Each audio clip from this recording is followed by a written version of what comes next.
Hey folks, with Halloween just around the corner, I wanted to show you how I made this DIY photo opportunity. I started off with some plastic bags, shopping bags, and just sort of bulking them out and using some tape to create a shape that looked kind of like a dragon head. I used a concrete form in order to be able to create a neck. He kind of looks like Yoshi here, but I covered that all in some masking tape and used some ping pong balls for eyes, and then used some Loctite foam to give it a skin.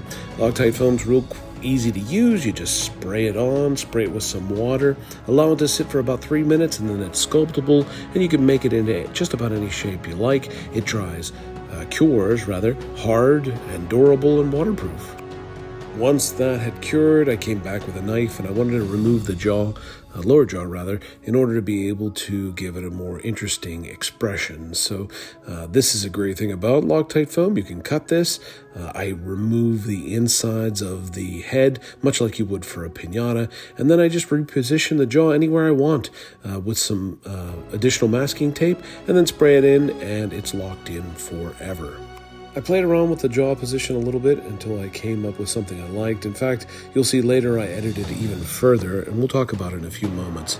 So using Fomo, it's a kind of cosplay foam clay, I started adding details, building eyelids and scales, and also using some additional pipe insulation to make additional horns. I cut the head off because I wanted to be able to reposition it. This is an important part of sculpture in general, to make it have a more dynamic or swan-like neck. I edited it by extending it and then adding more foam. It's really very forgiving substance.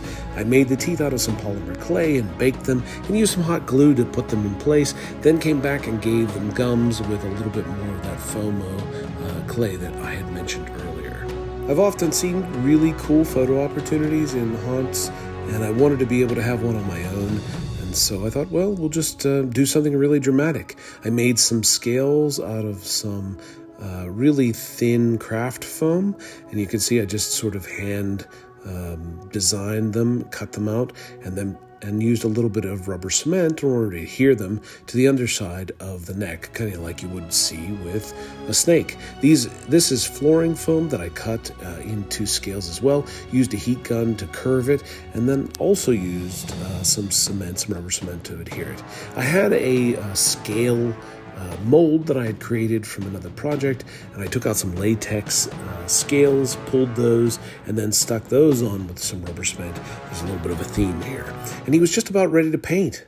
I usually base everything out with some Plastidip. This helps with a bunch of things. It fills in some of the errors that you might have made. It also gives a nice base for you to then paint colors over top of, and it adds to the water resistance of the entire project. You can see I used some various reds and some pinks, and it was time to move on to the structure of the body. I had an old chair in my basement. I just started stripping it down. This was frankly, the toughest part of the whole thing. I took a piece of wood that I had lying around in the basement, and I cut out notches to be able to fit that into the seat of the chair. I knew I wanted this to be pretty heavy duty to be able to resist pretty much any level of force put on it. And so you can see I then attached the neck of the concrete form tube to the back of the chair.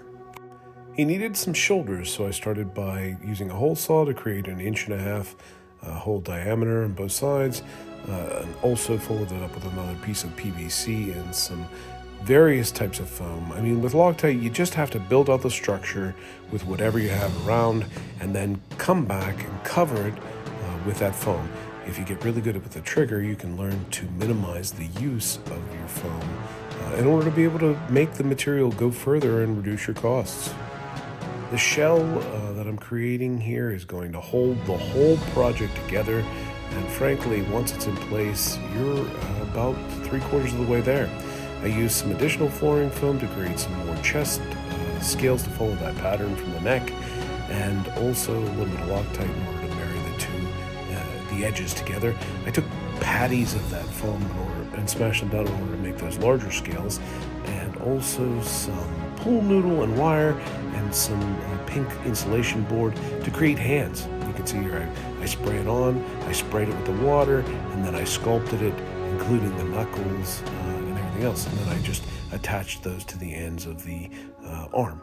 Now I removed them temporarily while I took some fabric from the Goodwill and covered the seat of the chair with that, and used some PVC to, with a heat gun, curve them up to make the wings.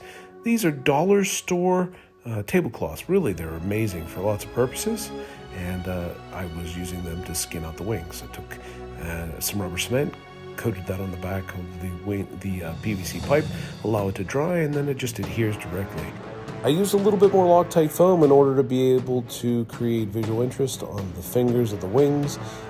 Also, at this point, I had put in some LEDs into the ping pong ball eyes, and you'll see them a little bit later on. I used some spray paint in order to color the fingers and also to shade out the wings, and he was just about done. I wanted to add a smoke effect, so I drilled a hole in that concrete tube, put in a little fan as well as a smoke machine, and we were ready to go. I hope you've enjoyed this project. I hope everyone's having a great Halloween season. Please ask any questions you have in the comments, subscribe, and as always, happy haunting.